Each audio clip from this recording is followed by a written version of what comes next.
waxaan kuu xabeebtaa xubbi kuu hibeeyaa kolba kula xadreeyaa kuuna xiiqsanaadaa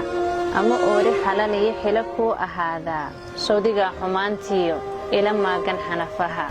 xadka tacaddi dhaafiya inta aad xad gudubteen amaad xanafiyo beerteen xisaab laguma koobee xaq waxaanu leenahay haddii aan xukumo layn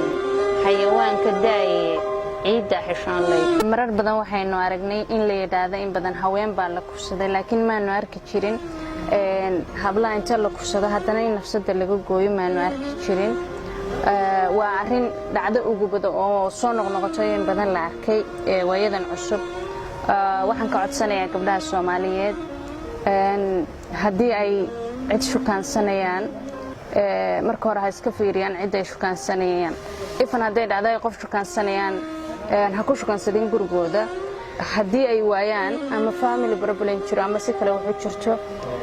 ha tagaan meelaha dadku isugu yimaadaan ama dad fara badan joogo sababta xumaanta dadka badan iskuma raaci karayaan waana loo garaabi karayaa haddii uu damco qof kuwa dadka ama hablaha faraxumeeya inuu gabadha wax u geysto aad baan uga xumahay dhacdooyinkaas soo noqnoqday